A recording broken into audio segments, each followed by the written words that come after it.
What is going on, guys? Martin here, and in today's video we are going to talk about how you can shoot a beautiful product video at home all alone like this.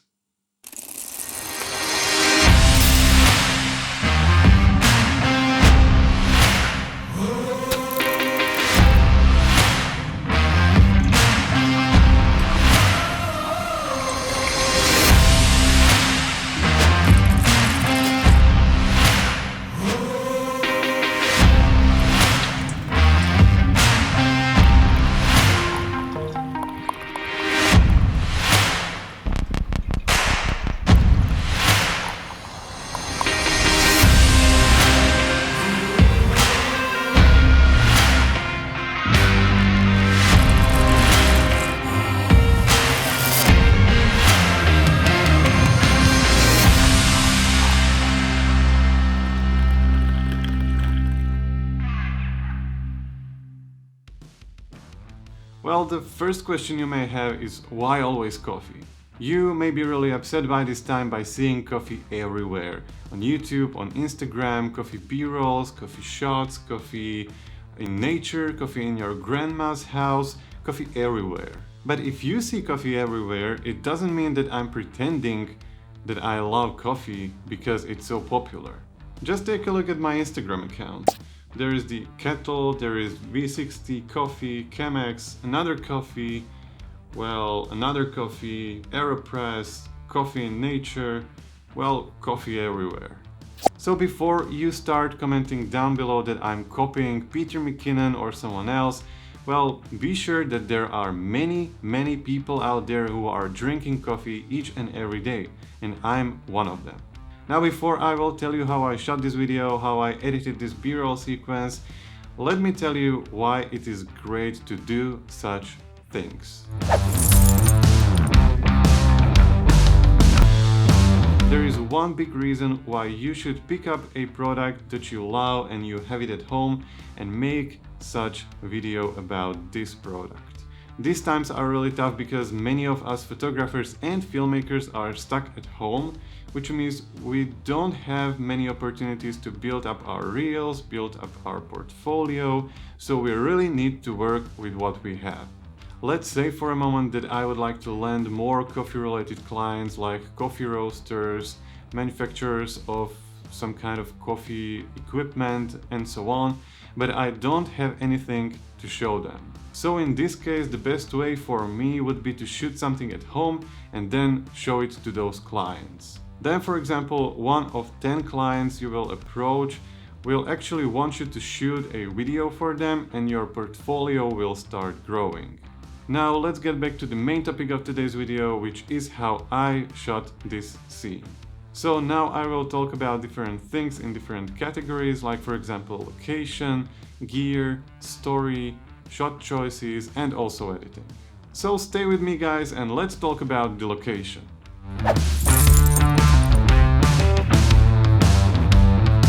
All I have available in this apartment to shoot such videos is this small room. Well, in this video it may actually look a little bigger than it actually is. This room is probably 4 by 3 meters, but I'm not using it alone. I'm sharing it with my wife, and she also has a YouTube channel, so she's also shooting videos here, taking photos and a bunch of other things. So the first really important thing in my thought process when it comes to pre-production of this video was to choose a great angle where there will be nothing really disturbing in the background. As you can see, we have 2 black walls here, which are really great. We use them as a photo and video backdrops, like in this set here. I think it looks really great, and it was my main idea of a background for this video. Now, if you don't have a black wall in your apartment, it really doesn't matter, because you still can use a white wall, green wall, or whatever wall you have. If you don't like the color of your walls, however, you can still use a photo backdrop. They are pretty cheap. You can buy a stand with a paper roll in different colors, in different sizes, and you can use that as your background. If you want some inspiration, you can watch the video on my channel about the build out of this office. So choose a proper background, choose a proper angle, because I'm sure that you don't want to show the whole room in your video, and the smaller your room is, the harder it will be, but it's really possible. Next thing I would like to talk about is gear, and it's really connected to the previous section, to the location, and I will tell you why. So I've shot the whole video with my Sony a7S Mark II and the Sony 55mm f1.8 lens. I chose this lens because I wanted to focus more on the detail of the product, because I have a small room. So if you have a small room, go tighter. I've shot each clip in slow motion. I've used 100p and 50p based on what I wanted to achieve in the shot. If you have experiences with the a7S Mark II, you know that with 100p the camera crops in pretty drastically.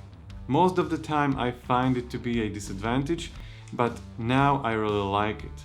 With the APS-C crop in 100 frames per second frame rate and the 55mm focal length, I was able to go really close to the subject, even though this is not a macro lens. The 1.8 aperture was a really great compensation for the 1/200 shutter speed, which means that I didn't have to light the scene too heavy. Next huge thing when it comes to shooting any type of video is the story of the video itself.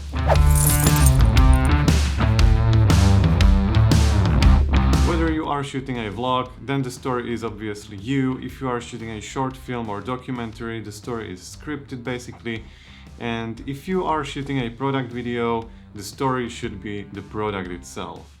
If you will be shooting videos without any kind of story that viewer can grab, your videos may be really boring.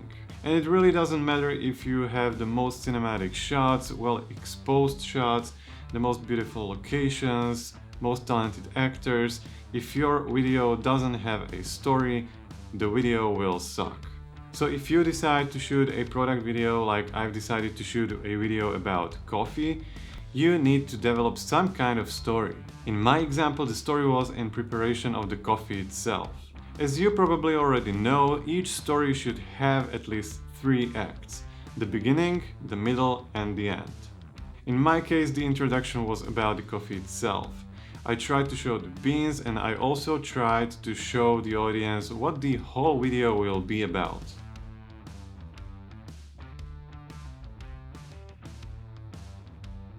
Then the middle of the video, or the core of the video, is about the brewing process. I tried to show the audience what you can do with the product, how you can brew the coffee. This should really evoke some familiar feelings when it comes to drinking coffee, like for example the smell, the taste, and basically all of the positive things when it comes to drinking coffee. So don't just shoot these beautiful shots like falling beans, macro shots, and so on, and don't slap them together, because then your video will tell basically nothing. Of course, you will need to shoot some of these beautiful B-roll shots to fill in the gaps, to grab the attention of the audience, but be mindful when you are planning your videos. We are proceeding now to the next category, which is planning your shots. The most important thing in this section when it comes to product shots is to follow the trends, but do not overdo it.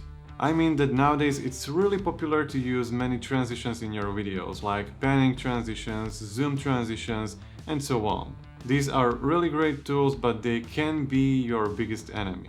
These techniques can really help you to tie together some shots, to tie together some sequences, but do not overdo it, and do not put the transition after every single clip in every single cut. If you will be using these transitions and you will be shooting handheld, it's really great to use a wide angle lens, like for example my 16-35 f4, but in my case I was using the 55mm f1.8. If you will be using something like the 16-35 and you will be shooting in slow motion, your shots will look definitely more stable, even if you will shoot handheld without using a gimbal.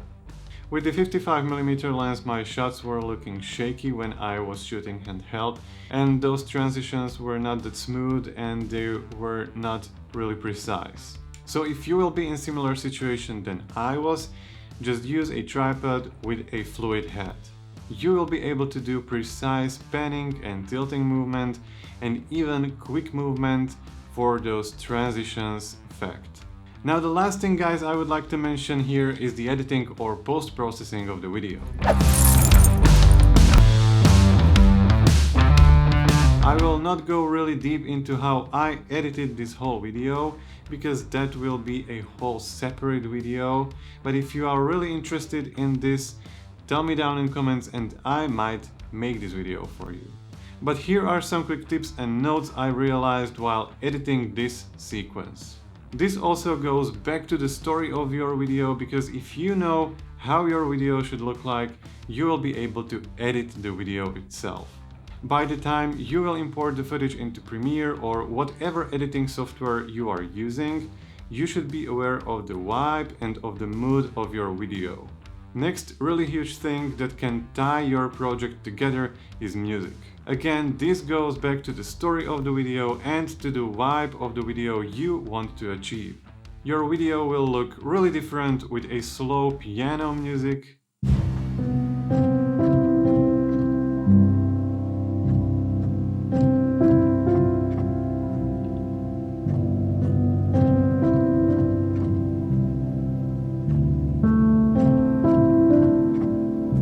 and also with a dynamic rock song.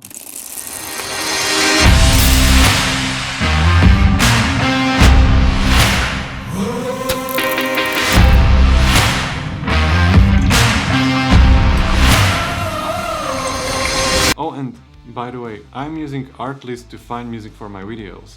This video is really not sponsored by Artlist or anyone at all, but if you will use my link, which is down in the description, I will get an extra month of subscription, which will really help me. So if you consider, go down, click the link and find your own music.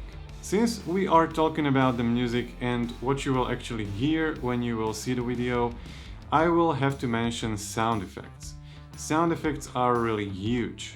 They are, and they really should be really subtle, but they will help your audience to feel immersed in your video and to actually feel what's in your shot. My tip when it comes to building the sound design of your video will be to start with obvious sounds. Like for example, the sound of falling coffee beans, falling of the coffee package into the beans, or the sound of the pouring coffee into the cup. You can either record these sounds, which is really great, or you can download them from the internet. I really like to use Artlist for my sound design. They have a huge library of sound effects. You can browse them, you can download them, and they are yours forever. Then of course there are those additional sounds which will enhance your transitions, like for example various whooshes, swooshes, and impacts and hits and all kinds of things. So once again, if you would like me to make an in-depth editing tutorial where you want me to show you how I edited this video, tell me down in comments. I will be really glad to shoot this video for you. But that's it for today. I really hope that you like this video. I also hope that you like the coffee BRoll sequence. I hope that it will actually help you with your projects. And if I may ask one thing from you, it will be to hit the like button, maybe consider hitting the subscribe button with the bell, and also leave me a comment down below. I will be really glad. It will really help me and it will really make a difference. So until next time, and take care.